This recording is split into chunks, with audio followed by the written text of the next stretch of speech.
AITA for kicking my fiancé out after joking that he got me pregnant on purpose. I have been with my fiancé for 3 years. We met while I was on holiday, and a few weeks later, he followed me on Instagram, and the rest is history. We got engaged last year, and a month later, we found out I was pregnant. We have a beautiful 6-month-old. We hosted Thanksgiving this year, and my fiancé was drinking quite heavily. After dinner, my mom and I were talking about the wedding, which my parents are paying for. I overheard my fiancé tell my brother, who was just as drunk as he was, that he needed to tie me down and get me pregnant before I realized what a dickhead he was. They laughed it off, but it rubbed me the wrong way because our baby was not planned. I wasn't ready for a child and we were using condoms, but after a few instances where the condom broke, I decided it would be safer if I got on birth control. During the first month on birth control, I got pregnant. We were told that could happen and he said he would pull out to be safe, but I still got pregnant. I was scared as hell, but I personally didn't want to get an abortion, so I decided to keep the baby. I work for my dad's company and my fiancé works at a country club. Money wasn't necessarily why I didn't want a baby, I just wanted to do more before starting a family. I spoke to my fiancé about what he said, and at first he claimed he didn't remember saying it, which was believable because of how drunk he was. Then he said it was just a joke and meant as a compliment because I'm so amazing. So I said, okay, good, because we're getting a prenup. I was just joking, but I also wanted to see how he reacted. He was pissed. He said, why the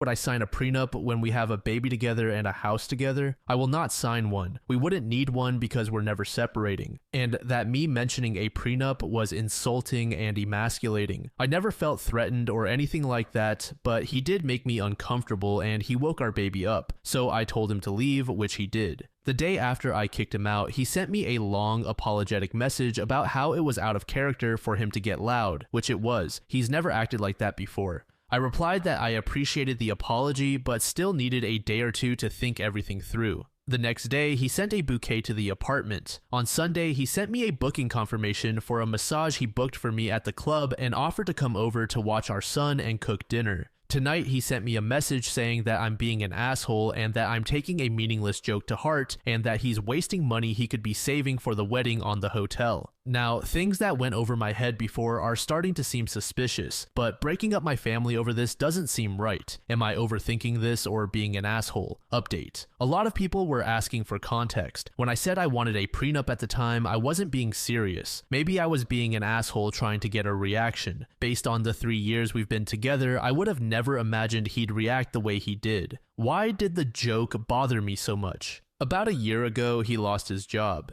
He was never really clear why, and for the next 3 or 4 months, he didn't really do much. He said he was trying to figure out what he wanted to do next. That was the first time he brought up having kids, indicating that he was ready. We had a candid conversation where I expressed that while I want kids someday, I just don't want them anytime soon. I enjoy my job, I had trips planned, and I wanted to be married first. He agreed with me that we should wait 3 or 4 years. My dad's company got a contract at the club, which is how he got his job there. During the time he was out of work, my friends would joke that he was a stay-at-home boyfriend and that I was the provider, and they'd say he'd be a stay-at-home dad because I was paying the bills and rent by myself. At the time, that didn't bother me. I had lived there by myself before we got together, so it wasn't a big deal. But I guess it was them who first made me question things. To be honest, I don't know how long the condoms were breaking. A lot of people are saying they've never had them break, and I can't say I remember it ever happening before. I noticed the first time that it looked like it had split, and then I checked it the next time and found it was also broken, which is when I decided to get an IUD. He didn't want me to, but I stood my ground and we compromised. I got on the pill instead. I know we should have continued using condoms, but he said he'd run out and that since I was on the pill, we didn't need them. In hindsight, yes, I should have insisted we still use them, but I chose not to have that battle. I thought we'd be okay. He knew my opinion on abortion and that if I got pregnant, I would raise the baby unless there was a medical reason not to.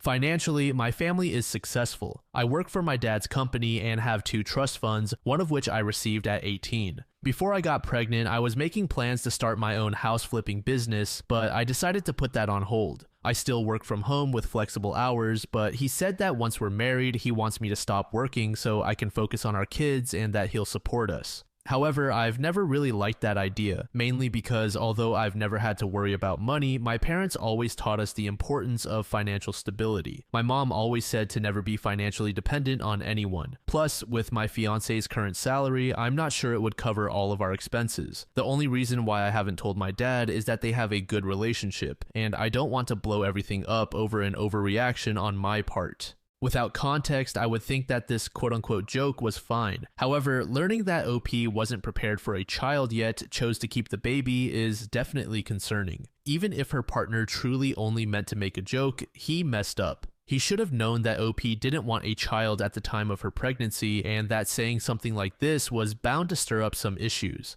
Obviously, the first steps would be to apologize and attempt to reconcile, which OP's partner did do, but then he backtracked on all of that effort by saying that OP overreacted. Based on the rest of the background information about OP's partner, he seems very immature and has never grown up. I also tend to support the idea that people are more likely to show their genuine feelings on certain topics when they're drunk. Not all of the time, but occasionally that's when people show their true colors. User Odd Preparation said, I agree with other commenters. Pursuing a prenup seriously will reveal how much of a joke your ties together are. Prenups protect both parties. When you talk, I think you should ask him what his real serious issue is with a prenup, especially if it would also protect his assets in the case of separation. If you are never going to separate, then why would having one even make a difference to him? He should feel confident in his ability to love you and make this relationship last. So a hypothetical future where you aren't together shouldn't even be a concern. You're not the asshole for not overthinking this. The time to talk about finances and your future together is now, not after the wedding.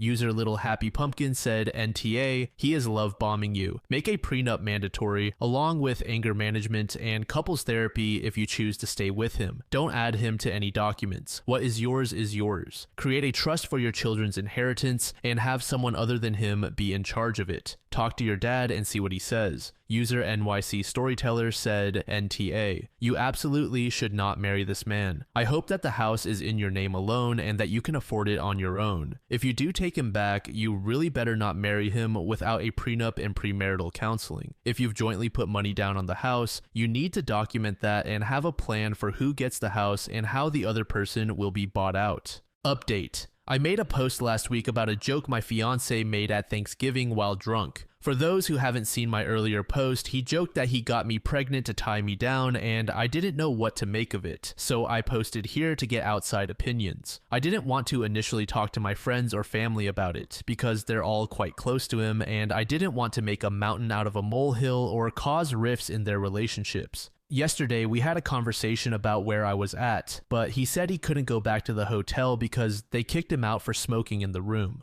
He stopped smoking while I was pregnant, but he said I was stressing him out, so he had to stay at the apartment. While I was on the phone with one of my friends in the bedroom, he came in, took the phone from me, and told me to come eat. While we were eating, he said that he understood what I said and that things needed to change for us to move forward. He then proceeded to list all the things I needed to do to make things better. His tone throughout the conversation made me uneasy. I texted my dad saying that he was making me uncomfortable when he wasn't looking. I went to check on the baby and when I came back, I saw him take my keys out of my purse but didn't say anything. He took my silence as agreement to everything he said and went to bed acting like everything was normal. I stayed in the living room and my dad, bless him, drove 6 hours to come and get us. My dad arrived at the apartment around 5 this morning while my fiance was still sleeping, and we left. My son and I are at my parents' house now. My fiance has been blowing up my phone since this morning. I sent him a text as we were driving off, saying he wasn't respecting the fact that I needed space and time to figure everything out. I told him he could stay in the apartment while I stayed at my parents'.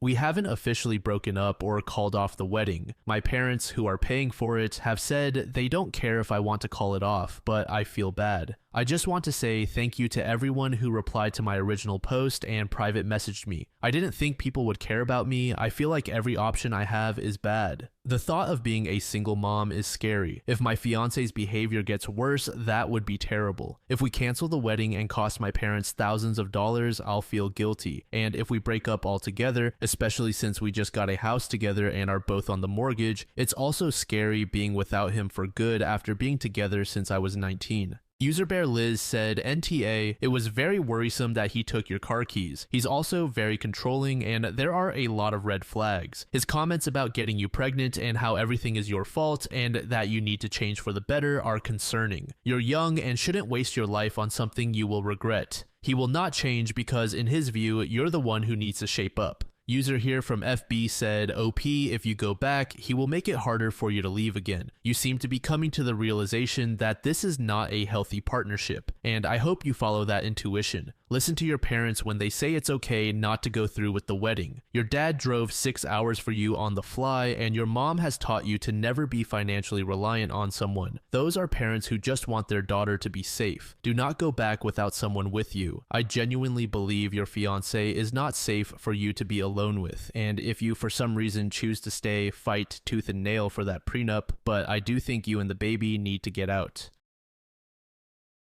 This next post was made in the relationship subreddit by a throwaway account. The post is titled, My GF won't stop comparing herself to an old friend of mine and it is really pushing me away. Melissa and I have been dating for a little less than 2 years. It's been an amazing relationship, admittedly my only one, but I am really happy with her. We are both in PhD programs at the same university, but in different STEM fields. We've been considering moving in together, getting pets, and overall I'd say our relationship is pretty serious. She has even mentioned getting married before. I can definitely see a future with her, but it's still a bit early for me. Right now, I'd like to focus on my research and securing a future that can support both of us. She took that kind of harshly, but I just wasn't ready to commit to something like that yet. That was the only bump we've had until Natalia entered the picture again. Some background info, Natalia and I went to the same college for undergrad. She studies the same branch of biology as my current girlfriend and is a year younger than I am. We were in the same science-related clubs and a professional fraternity together, and we quickly became very close friends, as Natalia and I had extremely similar personalities and interests. We spent weekends together, were each other's dates to all formal events, but we never dated even though we both liked each other and slept together. We were just too scared to ask each other what we wanted. It sounds silly and immature, but that's just what happened.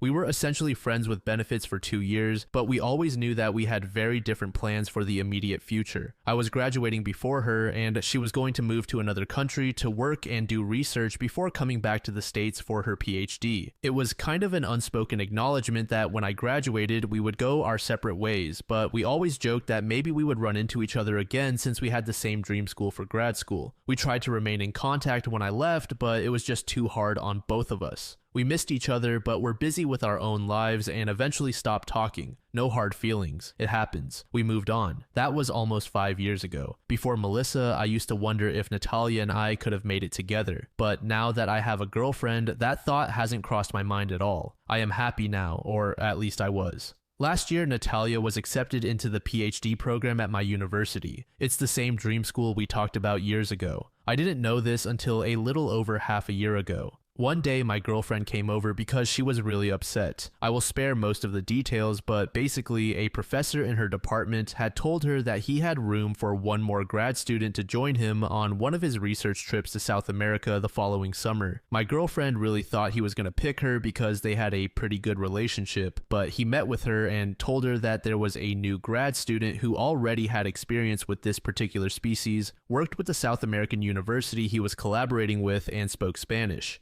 She was denied the position, and I tried to explain to her that some people just have different expertise. Over the next month, she would tell me more and more about this new grad student, how everyone who met her practically fell in love with her or found her extremely interesting, that she was super cool, fawned over, etc. It made my girlfriend extremely sad because she has always had issues with insecurity and feeling like she has to try extra hard for people to think she's worth anything. I tried to tell my girlfriend that she is great at what she does and to stop comparing herself to other people because it just makes her upset. But she said, no, you haven't seen her yet. She's extremely smart. She's been all over the world. She's a literal 10. Natalia is utter perfection. I kind of froze at that moment because somehow I immediately knew this was my friend. I kept trying to tell my girlfriend all the ways I admired her, but I realized it wasn't helping, so all I could do was listen to her and be someone she could vent to. I admit I was curious, but I didn't want to complicate things for Melissa, so I didn't try to contact Natalia or find out if it was even her.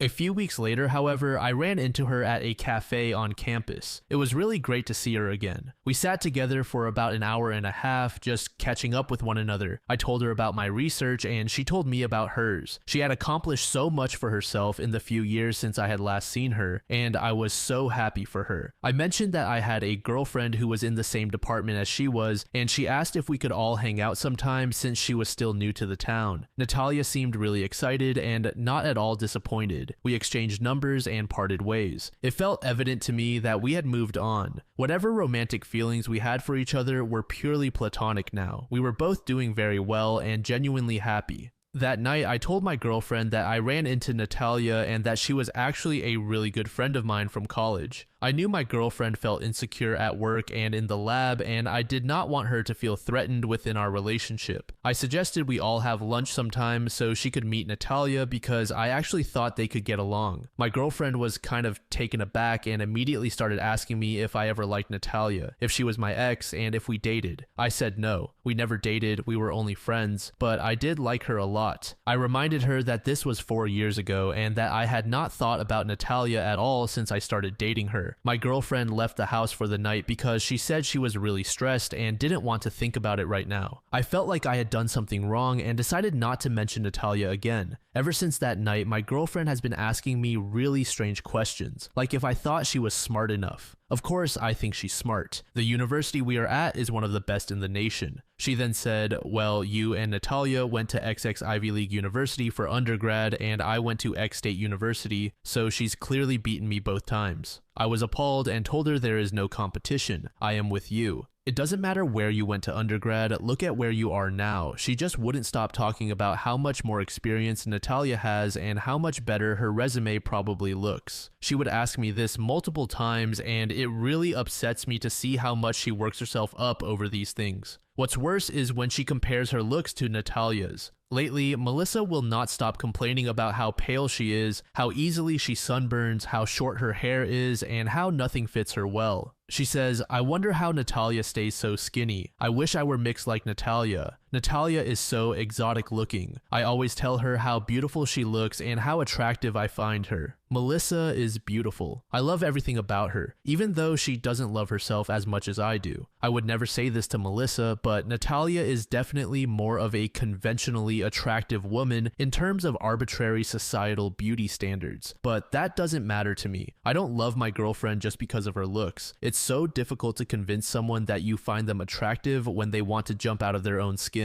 I have caught Melissa stalking Natalia's Facebook profile, Instagram, and lab page. It's ridiculous. I can't understand why she does it when it just makes her upset. Melissa isn't fat at all, but lately she has been rejecting me when I try to initiate sex because she feels fat or not sexy enough, which I think is due to the aforementioned insecurities. I try to talk her through them, but it always ends with the same conclusion. She says, I'm sorry, I'm not good enough. I only talk to Natalia at the cafe. We have lunch together maybe twice a week, but we never plan it. I have always eaten lunch at the same time and place, and Natalia comes in every few days. When she does, we sit together for about an hour and talk. Occasionally, she will text me before lunch asking if I'm there or planning on going, and that's the only time we text or talk outside of the cafe. I feel like this is an appropriate amount of communication for two friends. I feel bad for not being able to hang out with her more, but I know it would upset Melissa. There have been a few times when Melissa has joined me at the cafe and Natalia has sat with us. Honestly, Melissa is straight up rude to her. At first, I think she tried to be nice, but just got too upset. She either remains silent or responds with really short, cold answers. It makes me really sad because I know Melissa is struggling with insecurities, but Natalia is a really good friend of mine who has only been nice to me. She has invited me and Melissa out numerous times, but each time Melissa declines. I once told her I was going to attend a comedy show with Natalia and Melissa broke down, so I decided I wouldn't ever go anywhere with Natalia unless Melissa was there too. Some of you might say, why don't you just stop talking to Natalia? Is she more important than your relationship with Melissa? I don't really know what to do. I see Natalia for 2 hours a week and we don't hang out or even talk outside of that. I have given Melissa no reason to think I am cheating or being unfaithful. Natalia has only ever been a good friend to me, and I shouldn't have to cut her out of my life when she already plays such a small role. It feels kind of unfair because honestly, sometimes I wish I could see Natalia more because she's a really wonderful, interesting person. But Melissa is definitely a priority in my life, so I have kept our friendship very casual and minimal. I think there is a bigger problem. Melissa is not the same person I entered into a relationship with. She's sad, always stressed, and much more cranky and snappy with me. Her insecurities make her shy away and retreat into herself, so it feels like I can never reach her anymore. She has been denying me and complaining about how she isn't good enough for me, which has honestly been pushing me away from her. I find that I no longer want to deal with her insecurities and constantly validate that I love her. I have suggested therapy before because I think the real problem is not Natalia, but rather Melissa's underlying insecurities. This is not normal and it causes her so much unnecessary stress. Melissa always says, "Okay, I'll think about it." But when I bring it up again, she gets really defensive and asks me why I think something is wrong with her. I don't. I just think a professional would be able to help her work through her thoughts better so that she can accept herself more, because clearly what I'm saying doesn't get through. It's hard to see her so unhappy. Edit. Because someone asked, I should clarify that I also told Melissa that Natalia and I slept together in college. I didn't hide that from her. I can see why that would upset her, but I really tried to stress how long ago it was and how happy I am with Melissa now. The past does not affect how I feel now. Update. Alright, so I posted here a few weeks ago concerning my girlfriend Melissa and my ex-friends with benefits from college, Natalia. The gist of the story was that Melissa kept comparing herself to Natalia, who is a grad student in her field of biology and whom she feels is basically the epitome of perfection. It got to the point where Melissa would spend hours staring at pictures of Natalia, and every time I tried to be intimate with her, she would shut me down, saying she wasn't good enough. I received a lot of criticism in my last post because Natalia and I ate lunch together a few times a week, but as many commenters suggested, I now eat at a different place and no longer see Natalia. I think Natalia took the hint, and we haven't spoken since I posted that. Anyway, I'm posting now because I feel Melissa's obsession with Natalia hasn't improved at all, and she did something that I'm not sure I can consider forgivable. When I graduated from college, my mom made me a photo album of pictures with me and all my friends doing whatever it is college students do. It means a lot to me because I rarely see my old friends, and unfortunately, one of them passed away, so these are physical representations of cherished memories. Yesterday afternoon, I received a Facebook message from my late friend Dan's mother. She asked me if I had any pictures of Dan from our fraternity events. I said of course, and that I would scan them and send them over to her. As I looked through my album, I was shocked to find a few pictures in which Natalia was cut out. Some were just of me and her, others were of a group of friends. After flipping through a few more pages, I saw one that broke my heart. It was a picture of Natalia, Dan, and a few other friends during one of our formals since we were all in the same fraternity. I kept searching through the album and found that this was the case for maybe 12 pictures, 3 including Dan. It felt like I had swallowed a pound of rocks, and I honestly just felt so angry. I knew it had to be Melissa because I would never have done this. I sent the uncut pictures to Dan's mom and texted Melissa, asking if she was still on campus so we could meet. When I saw her, I asked her why she cut my photos and she said, "What are you talking about?" But I could tell from her face that she knew she was caught. I was furious. I told her that it was extremely disrespectful and that she had no right to destroy them the way she did. I even mentioned that some of the pictures she cut were taken with my friend who had passed away, and now she had ruined them. She immediately started crying and apologizing, saying she didn't know what came over her. She said she still has the pictures of Natalia and that she can put them back together. I felt like I was going to explode, so I just excused myself and left. Melissa has been blowing up my phone since then, but I haven't read any of the messages or listened to the voicemails. I feel so drained. In my last post, I got a lot of criticism, so I bet many of you will think I had this coming. I know I can't convince you how hard I've tried to make Melissa feel like she's the only girl I want to be with. No matter how many times she has asked me if she's pretty or if I find her sexy or smart, I always tell her how amazing I think she is, but it just isn't enough. Maybe I should have never spoken to Natalia when I found out she was attending the same university as me, but I don't think that gives my girlfriend the right to destroy my property. The album has literally sat on my shelf for years. It's not like I look at it every day and fawn over my ex. I've never even shown it to Melissa, so she must have been snooping through my belongings, which honestly wouldn't bother me if she hadn't destroyed the pictures of my dead friend because of her petty jealousy. I just feel exhausted. It feels like I'll never make Melissa happy. Sure, maybe I could have done things differently, but it feels like she has never tried to work on her insecurities or confidence in herself either. Update 2. Feel free to creep through the history. My ex-girlfriend Melissa was very jealous of my old friends with benefits, her colleague Natalia. Her obsession was extremely unhealthy, and she did something to me that I considered unforgivable, hence the breakup. Now, this was 9 months ago, and since then, Natalia and I have rekindled our friendship. She knows why Melissa and I broke up and felt very guilty, but she has always been a good friend to me, and I like having her in my life. I know I'm going to get a lot of criticism for this, and people will say they saw it coming, but whatever. I'm not asking for judgment. What's done is done, and I thought we had all moved on. Last month, Natalia, a few of our friends, and I were out playing billiards. As I was giving Natalia and her roommate a ride home, the roommate said, "N, did you tell him about the thing?" Natalia responded no, and her roommate pressed her, but she stayed firm. I texted her later to see what was the matter, but she assured me it was nothing. This past week, her roommate called me and asked if we could meet up. She sat me down and said that she thinks my ex-girlfriend is stalking Natalia. I was taken aback, but not completely shocked at this accusation given Melissa's past. She told me that it started with obvious fake Facebook profiles, sending friend requests, and then vile hate messages. Then Natalia began receiving calls from random numbers claiming they were following up on Craigslist escort ads with her name, picture, and number.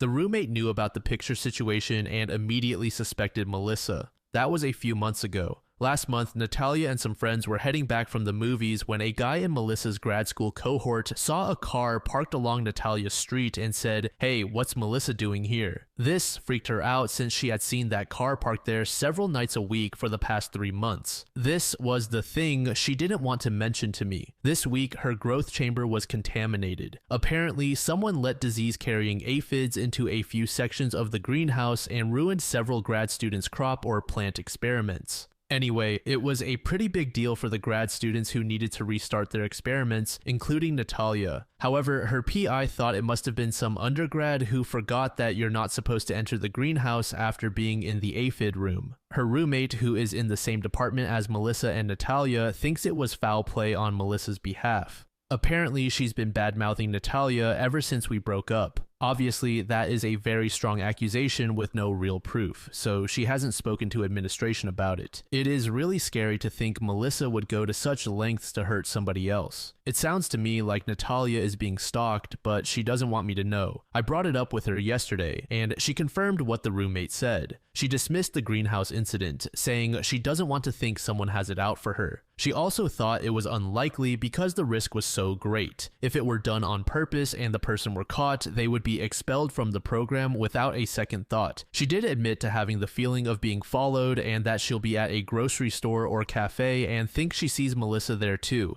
She thinks she's just paranoid and letting her roommate get into her head. However, this happens more frequently since we've started hanging out together. I asked her if she has spoken to Melissa or wanted me to say something to her, and she said absolutely not. I'm feeling like this is all my fault, and I keep screwing up. If I had left Natalia alone after breaking up with Melissa, this wouldn't be happening to her. I haven't spoken to Melissa since the breakup, and I don't think speaking to her about this would do any good. I wouldn't doubt that Melissa is capable of stalking and sabotaging Natalia's work, given her history, but I haven't seen anything with my own eyes yet. Is there something I can do before this gets worse? In my last few posts, many people said I had handled things wrong, and I want to make sure I do something right for once. Should I stay out of it or should I investigate? Please give me advice and not judgment right now. I am worried for my friend. User GigaCheese said, I wish this one weren't real, but there are absolutely Melissas in the world who are pathologically insecure, impulsive, and pathetic enough to do what she did. User Substantial Maze said, for all of Melissa's faults, her intuition was spot on. This guy wasn't over Natalia, hadn't fully committed to Melissa, wasn't even that nice about her in his first post,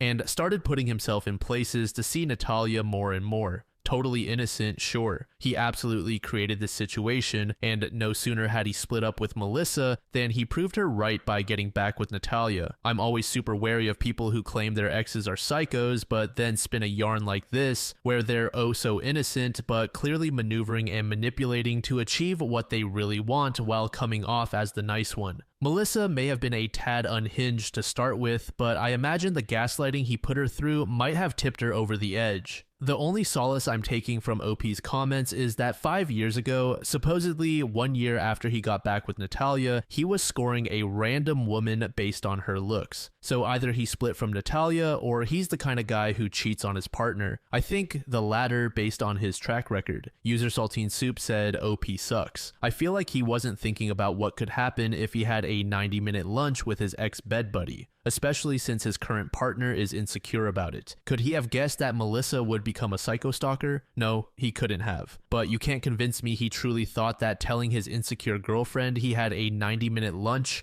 with the woman who makes her feel insecure would go over well. Then he does it twice a week, and this ex-bed buddy becomes an active friend again. Did he even like Melissa? I feel a loving partner wouldn't have done all of that. Instead, they would have gotten their girlfriend help rather than making her insecurity an active part of their life. To be super clear, I don't condone anything Melissa is doing. She needs serious help, and I do feel bad for OP and Natalia. But OP was a dumbass and a shitty boyfriend.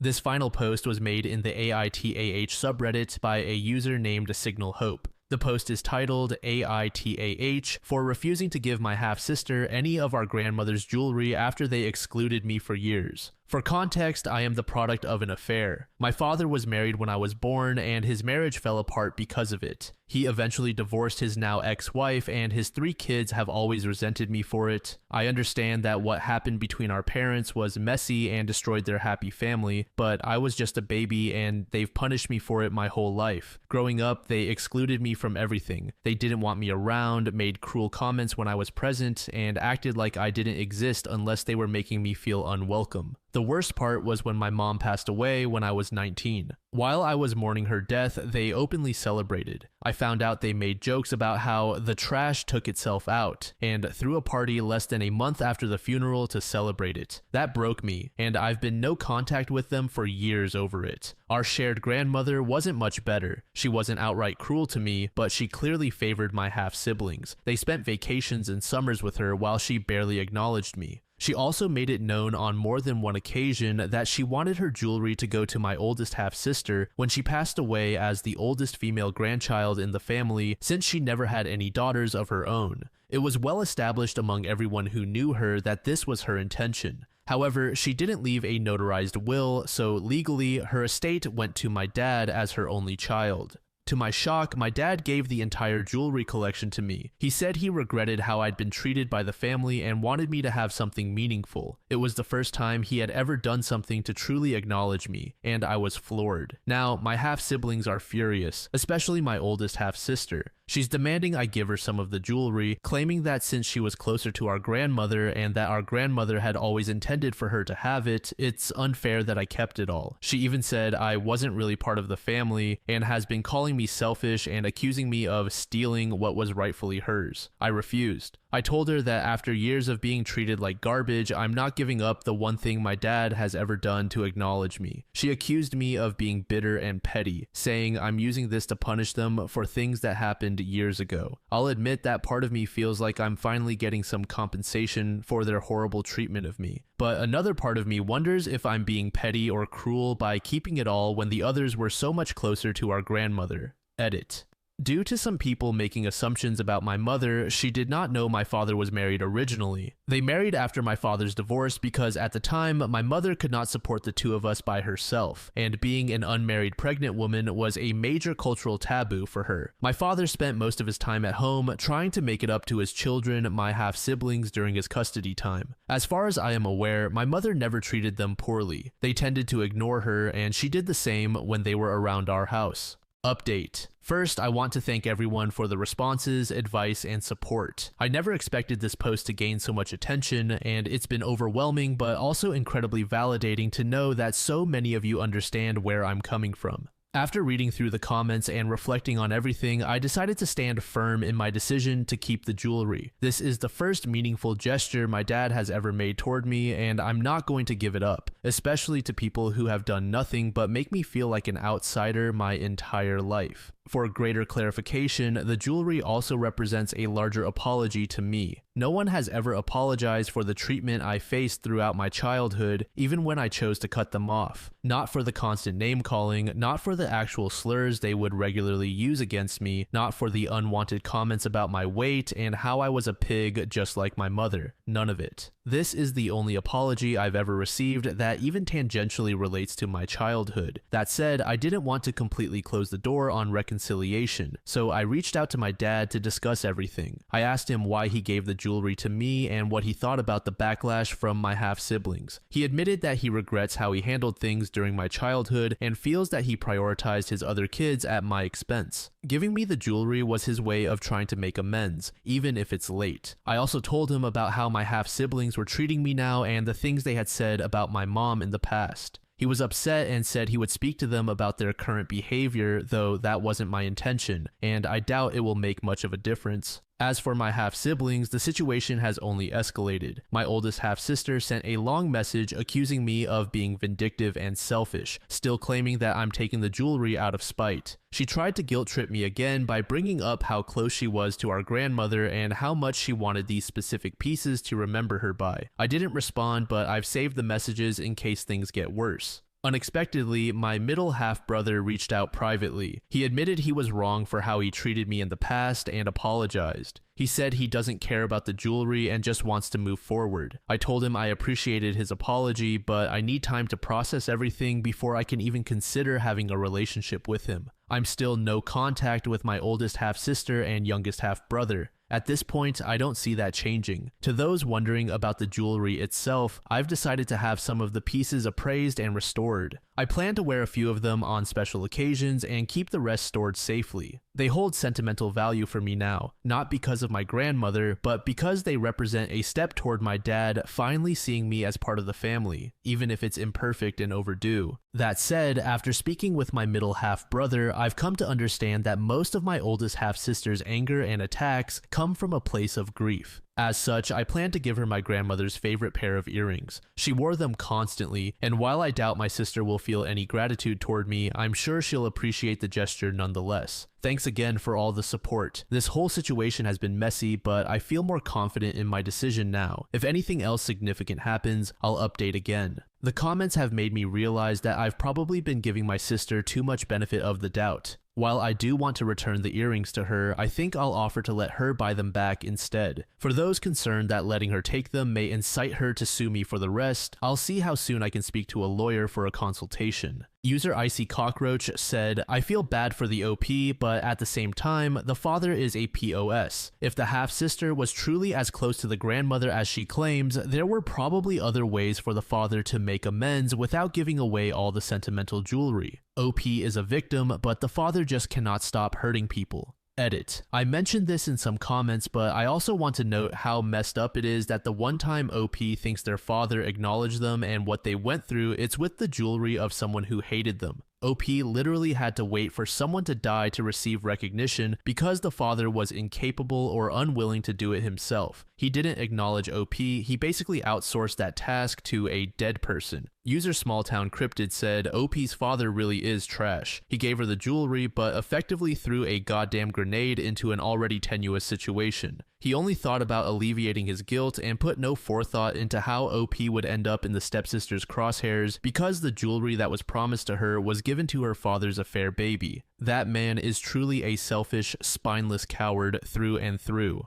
In-law deliberately infected my daughter with chickenpox. I'm livid. She doesn't think it's a big deal. I can hardly type this out because thinking about it makes me so angry. Earlier this year, my husband and I decided to spend Christmas with his family for the first time since my daughter was born last September. Since they live 12 hours away, we decided to stay for a few weeks before Christmas so they could spend plenty of time with Annie. We arrived early as planned and everything was great. I've had a few disagreements with my mother-in-law Trish in the past over my parenting style, but everything seemed fine. After a day or two of settling in, my husband and I decided to pick up a few gifts from a mall about an hour away before the last-minute rush kicked in. My father-in-law tagged along. Trish said she was happy to take care of Annie. We got back a few hours later and Annie was down for a nap on a blanket I didn't recognize. Trish said one of her friends dropped by and gave it as an early Christmas gift. It looked pretty old and worn, but I figured one of her hippie friends was just recycling it. The next 2 weeks were fine, aside from Trish making a point to prepare meals for Annie from scratch.